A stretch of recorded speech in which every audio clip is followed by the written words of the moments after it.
We're continuing where we left off, discussing the prohibition of accepting Lashon Hara.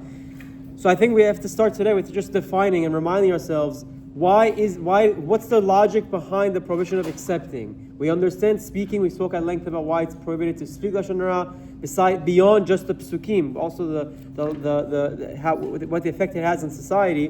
But to understand what's the prohibition against accepting and believing and listening to, the Sha'arei Teshuvah explains that someone who accepts and believes Lashon Hara, he's not only causing harm to himself by believing slander about someone else, but he's empowering the speaker to go ahead and continue to speak Lashon Hara elsewhere. Because if someone says something negative to you and you nod and you accept, that's a good. The speaker will find that reassuring and continue doing it. But if you protest, then maybe he'll stop. So to get into today's categories, even if only pretending to be Mekabel, if one indicates to the speaker that he accepts his Lashon Hara as truth, even though in his heart he decides not to believe it, it's still asur, says the Chafetz Chaim. The reason is because I said it empowers the speaker to continue speaking, besides for the issue of listening to Lashon Hara as well, which one surely is transgressing as well. The Sha'arei Teshuvah also states that one who is Mekabel Lashon Hara in a group setting becomes guilty of speaking Lashon Hara as well,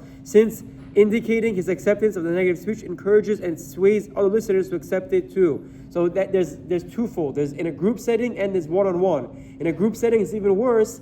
They explain that it's as if you're speaking, because in a group setting, anyone who accepts is encouraging others that it's okay and makes it and seemingly permitted to speak and say something like this. Now the next category is even if from one who is believed like two witnesses. So this would still be asur to accept Lashon Hara. One may not accept Lashon Hara Rechilut even from one who is me'eman kebetre,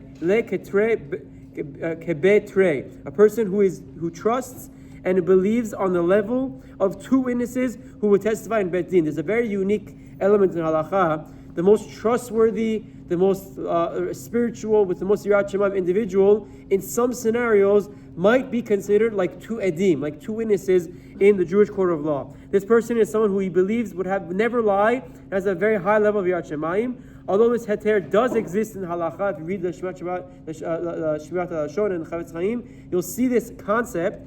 Nevertheless, the Chafetz Chaim writes, it is not relied upon nowadays for several reasons. We'll say a few of them shortly today. We'll wrap up. First, it is difficult to find someone today on this level of integrity, even close relatives. The Chafetz Chaim comments that many people stumble in this area.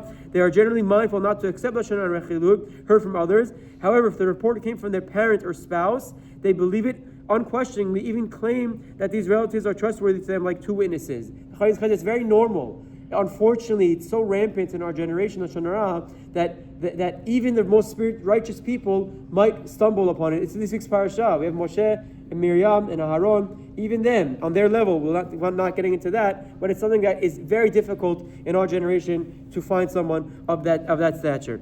Also, even if one would know of the authentic me'eman kebetre, that would not absolve him from the provision of Kabbalat Lashon Hara. So even if you find somehow the perfect person who is isolated and perfect and never spoke about anyone else in his entire life, maybe like the Chafetz Chaim, in that scenario, it would still be a problem of accepting Lashon Hara. If he can say it, that's one thing, but accepting and believing it to be truth would be a problem as well.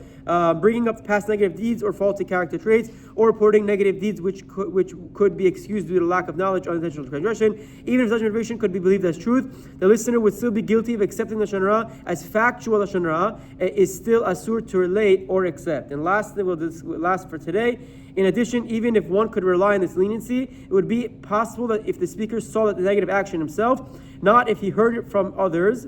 There are also additional factors that must be taken into consideration in order to use this heter. In essence, there must be toilet involved, and that there's no possible judging favorably, etc. Whatever it is, the Chafetz Chaim explains nowadays, we don't rely on this heter of a great person. You can trust him. It's still considered Lashon Hara and Kabbalat Lashon Hara, accepting it to be truth. And one of them, Shabbat Shalom.